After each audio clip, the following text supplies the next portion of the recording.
Bismillahirrahmanirrahim. Assalamualaikum warahmatullahi wabarakatuh. Halo semuanya, apa kabar? Semoga kita semua senantiasa dalam keadaan sehat walafiat. Amin ya rabbal alamin. Baik, sebelumnya perkenalkan saya Fania Febri Maharani. Saya mahasiswa Universitas Islam Negeri Raden Masai Surakarta dengan NIM 222111059 dari kelas HES 5B. Nah, di sini saya akan menyampaikan materi perkuliahan mata kuliah Sosiologi Hukum mengenai apa yang saya dapatkan selama perkuliahan berlangsung dari materi awal hingga materi akhir, yaitu ada 14 materi. Langsung saja kita simak pembahasan video kali ini bersama-sama. Oke, baik. Untuk materi yang pertama yaitu objek sosiologi hukum dan pengertian sosiologi hukum. Nah, apa sih yang dimaksud dengan objek sosiologi hukum itu? Objek sosiologi hukum adalah hubungan timbal balik antara hukum dengan objek-objek sosiologi. Untuk objek sosiologi hukum itu sendiri dibedakan menjadi dua, yaitu objek material dan objek formal. Untuk objek material itu bercirikan pada proses hubungan antar manusia yang mempengaruhi kesatuan hidup manusia itu sendiri. Jadi objek material itu dapat dikenal semacam interaksi sosial atau kehidupan sosial. Sedangkan objek formal dalam sosiologi ditekankan bahwasannya manusia adalah sebagai makhluk sosial atau masyarakat.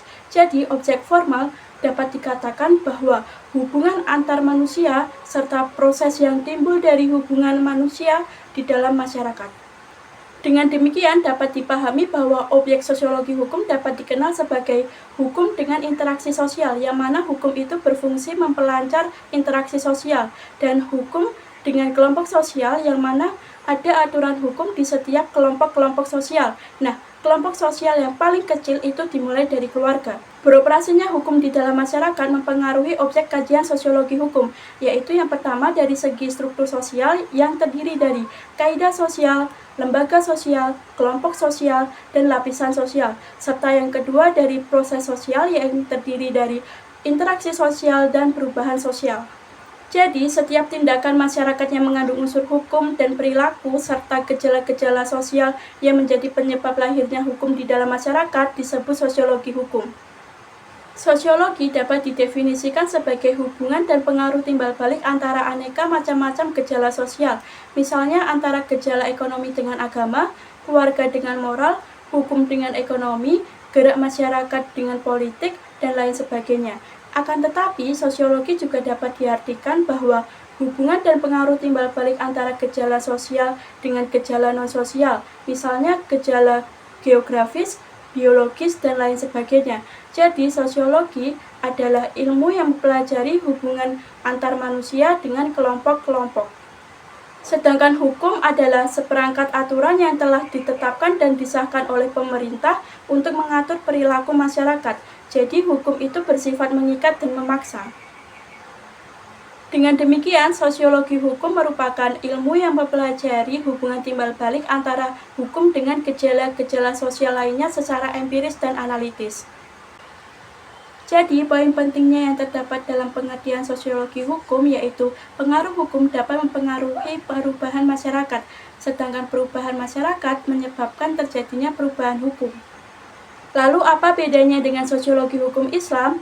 Sosiologi hukum Islam adalah suatu ilmu yang menjelaskan mengenai adanya hubungan timbal balik antara perubahan sosial dengan penempatan hukum Islam.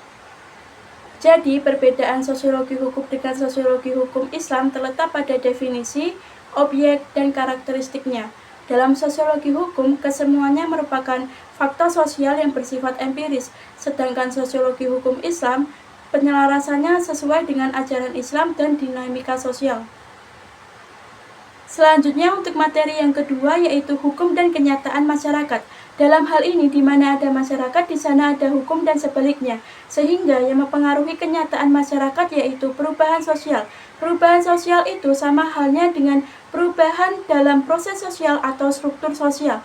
Perubahan sosial itu dapat diartikan sebagai segala perubahan pada lembaga kemasyarakatan dalam masyarakat yang mempengaruhi sistem sosialnya, termasuk nilai, sikap, dan perilaku di antara kelompok masyarakat.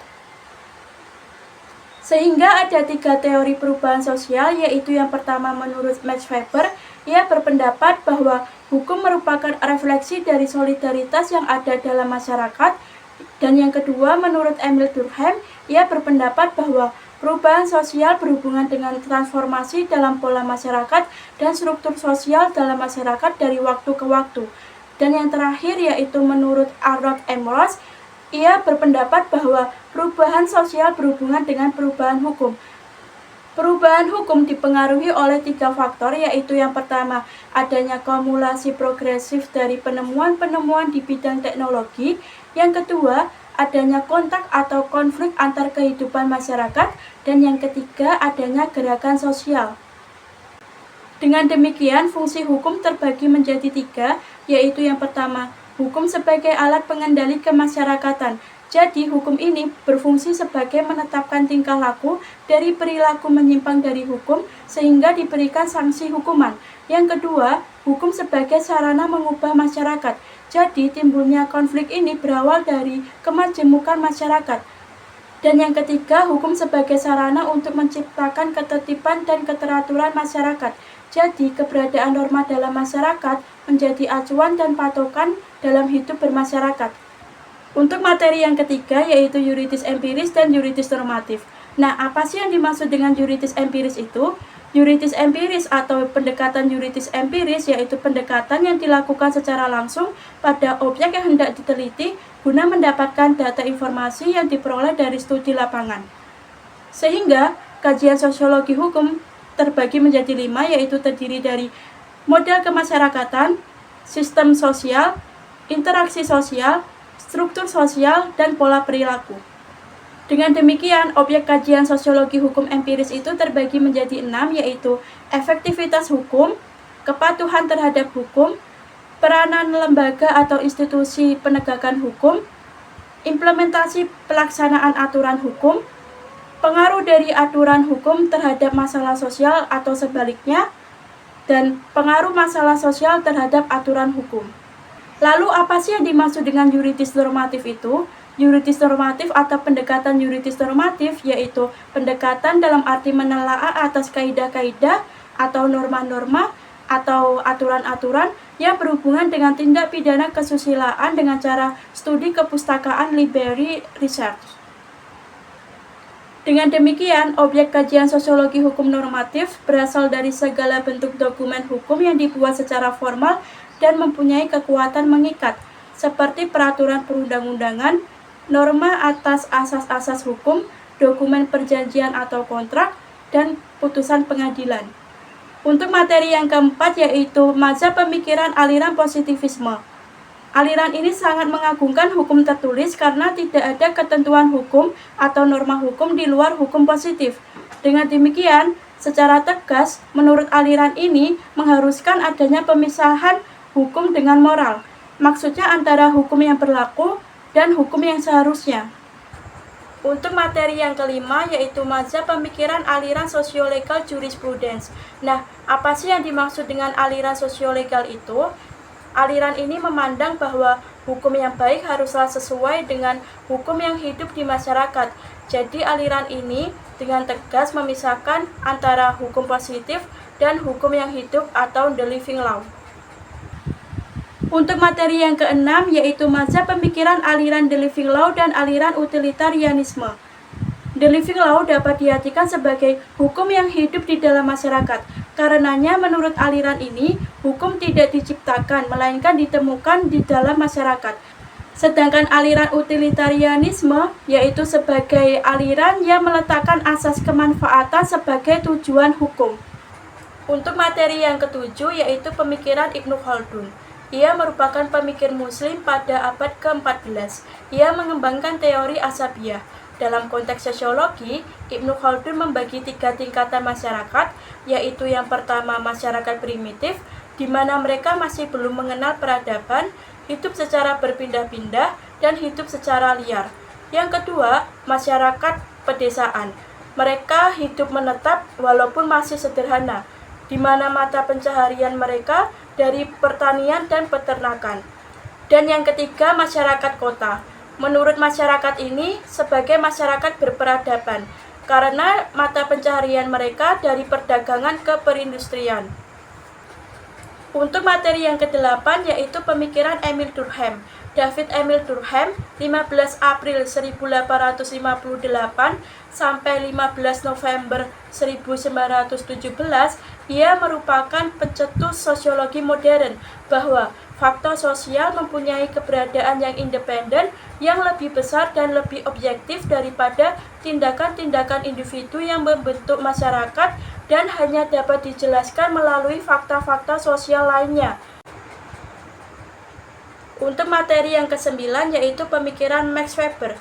Max Weber pada 21 April 1864 sampai 14 Juni 1920, ia merupakan seorang ahli politik, ekonom, geografi, dan sosiolog dari Jerman.